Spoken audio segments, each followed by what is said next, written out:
So guys, let's discuss this question. Question is, why does budget line slope downward? Budget line downward sloping क्यों है? यार ये जो budget line है मैंने तुम्हें बना के दिखा दी, ठीक है। अब मुझे ये बताओ कि ये क्यों डाउनवर्ड स्लोपिंग है। तो मैं तुम्हें एक चीज बताता हूँ। जैसे मैं यहाँ पर ये कंजम्पशन कर रहा हूँ, ठीक है, बजट लाइन के ऊपर ये एक पॉइंट है ए, फिर पॉइंट लिया बी, देन पॉइंट लिया सी। ये तीनों ही पॉइंट्स कहाँ पर है? बजट लाइन के ऊपर है। तो मैं पहले ए पॉइंट पर था, तो मैं यहाँ पर ये जो प्रोडक्ट वाई है एंड ये प्रोडक्ट एक्स है, मैं पहले प्रोडक्ट वाई के 10 यूनिट्स कंज्यूम कर रहा था एंड एक्स का 1 यूनिट कंज्यूम। फिर मैंने क्या करा, मैंने एक्स की कंजम्पशन को सोचा, मुझे एक्स वाला प्रोडक्ट पसंद आ गया तो इसकी कंजम्पशन मैंने बढ़ा दी, तो ऑटोमेटिकली जो मेरी वाई की कंजम्पशन थी वो हो गई कम। फिर मैंने और एक्स की कंजम्पशन मुझे और पसंद आ गया तो मैंने और एक्स की कंजम्पशन को बढ़ा दी एंड सी पॉइंट पर आ गया, मेरा वाई क्या हो जाएगा, और कम हो जाएगा। तो देख रहे हो ये क्या हो रहा है? ये हो रहा है जैसे जैसे मैं एक प्रोडक्ट की कंजम्पशन बढ़ा रहा हूँ मेरे दूसरे प्रोडक्ट की कंजम्पशन कम होती जा रही है। एंड वो लॉजिकल बात है। लॉजिकल क्यों है? क्योंकि मेरी इनकम लेवल क्या है, बजट लाइन का फॉर्मूला क्या होता है? वो होता है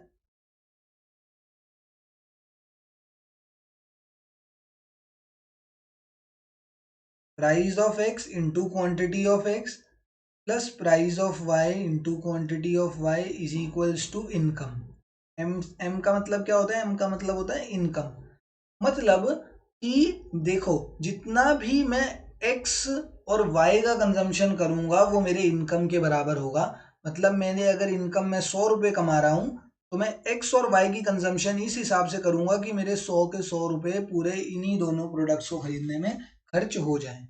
तो अब मेरी सारी इनकम तो इन्हीं को दोनों को खरीदने में खर्च हो गई, मेरे पास और कोई इनकम बची ही नहीं है। तो अगर मुझे, जैसे अब मेरे पास 10 यूनिट्स थे एक्स के, वाई के, और एक्स का था 1 यूनिट, अब मुझे एक्स पसंद आ गया, मुझे एक्स और ज़्यादा खाना है, तो मैं क्या करूँगा? देखो मेरे पास दो प्रोडक्ट्स थे, है ना। मेरे पास दो बिस्किट थे, बिस्किट ए, नहीं बिस्किट ए नहीं,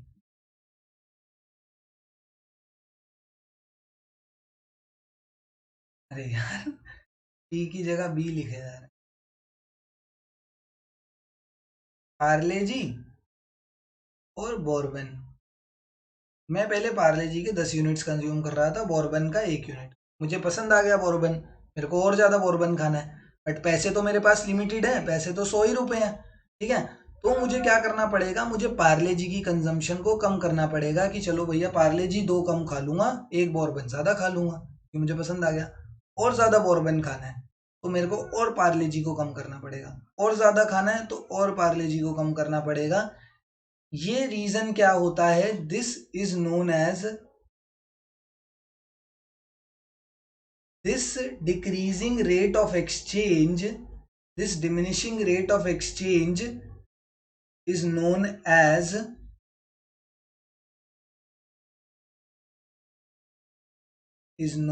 as market rate of exchange। इसी को मार्केट रेट ऑफ एक्सचेंज बोला जाता है and market rate of exchange is always diminishing, sorry, market rate of exchange is always constant. क्या मतलब है? मार्केट रेट ऑफ एक्सचेंज क्या है? Market rate of exchange is the rate at which good x या good x is increased या good y is sacrificed in order to increase good x. जैसे जैसे good x बढ़ रहा है वैसे वैसे गुड वाई सैक्रिफाइस करते जा रहे हैं हम। जैसे जैसे मैंने बॉर्बन को कंज्यूम करना ज़्यादा ज़्यादा शुरू करा तो मैंने पार्ले जी को सैक्रिफाइस करना, पार्ले जी को छोड़ना शुरू कर दिया। तो ये जो रेट था, जिस रेट से मैं पार्ले जी को छोड़ रहा हूँ, that rate is known as market exchange rate. And इस मार्केट एक्सचेंज रेट की वजह से ही पीपीसी, या सॉरी पीपीसी बोल रहा हूँ, इस मार्केट एक्सचेंज रेट की वजह से ही क्या होता है, जो बजट लाइन होता है इज डाउनवर्ड स्लोपिंग, ठीक है। इसी की वजह से बजट लाइन डाउनवर्ड स्लोपिंग होता है। एंड ये जो रेट है, एंड ये किस रेट पर छोड़ता है, किस रेट पर सेक्रीफाइस कर रहा है पार्ले जी को, वो रेट कांस्टेंट है। देखो हमेशा 2-2 यूनिट से ही, जैसे अब यहाँ पे हम एक एक बॉर्बन का बिस्किट बढ़ाते जा रहे हैं, तो ये पार्ले जी को कैसे सेक्रीफाइस कर रहा है, हर बारी 2-2 यूनिट सेक्रीफाइस कर रहा है, कभी भी ज्यादा या कम नहीं कर रहा, हमेशा 2-2 यूनिट्स ही सेक्रीफाइस कर रहा है। इसलिए ये मार्केट रेट ऑफ एक्सचेंज हमेशा क्या होता है, कॉन्स्टेंट होता है। एंड इसी मार्केट रेट ऑफ एक्सचेंज की वजह से, दिस डिमिनिशिंग रेट की वजह से बजट लाइन कैसा होता है, डाउनवर्ड स्लोप। तो इसका रीजन क्या लिखेंगे, why budget line slopes downward, because of market rate of exchange as in order to increase the consumption of good X, the consumption of good Y decreases। जैसे जैसे मैंने क्या करा, गुड एक्स की कंजम्पशन को increase करा, वैसे वैसे गुड वाई की कंजम्पशन क्या होती जा रही है, डिक्रीज होती जा रही है। एंड जब एक क्वांटिटी के इंक्रीज होने की वजह से दूसरी क्वांटिटी डिक्रीज होती है, तो वो स्लोप, वो जो लाइन होती है, वो हमेशा डाउनवर्ड स्लोपिंग होती है। अगर एक कंजम्पशन, एक प्रोडक्ट के इंक्रीज होने से अगर दूसरा प्रोडक्ट भी इंक्रीज होता, तो वो अपवर्ड स्लोपिंग लाइन बनती है। बट अपवर्ड स्लोपिंग लाइन अभी तक हमारे कोर्स में तो नहीं आई है। अपवर्ड स्लोपिंग लाइन ना सप्लाई आती है, अपवर्ड स्लोपिंग लाइन सप्लाई की होती है, इस टाइप की लाइन होती है सप्लाई की। जब सप्लाई चैप्टर पढ़ेंगे तब उसके बारे में बात करेंगे, उसमें यही होता है। उसमें जब एक क्वांटिटी, जो प्रोडक्ट जो एक्स एक्सिस वाली क्वांटिटी इंक्रीज करती है, तो वाई एक्सिस वाली क्वांटिटी भी इंक्रीज करती है, दैट्स वाई वो अपवर्ड स्लोपिंग होता है। बट डाउनवर्ड स्लोपिंग कब होगा, जब एक क्वांटिटी के इंक्रीज करने पर दूसरी क्वांटिटी जब डिक्रीज कर रही है, तो हमेशा डाउनवर्ड स्लोपिंग कर्व ही हमें देखने को मिलेगा। एंड उसका एक वर्ड में, वन वर्ड आंसर अगर लिखना है तो क्या लिखेंगे कि इसका रीजन होता है मार्केट रेट ऑफ एक्सचेंज।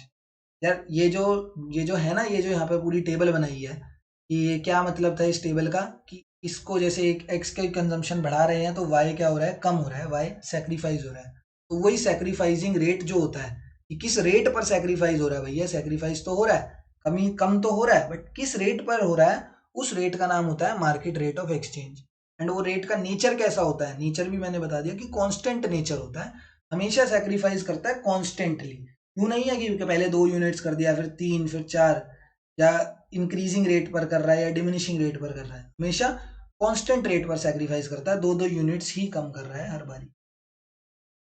ठीक है ना, ये हमने पूरा रीजन समझ लिया, why budget line slopes downward. बहुत अच्छे से समझाने की कोशिश करी है मैंने। डाउट्स आए तो प्लीज पूछना कमेंट सेक्शन में।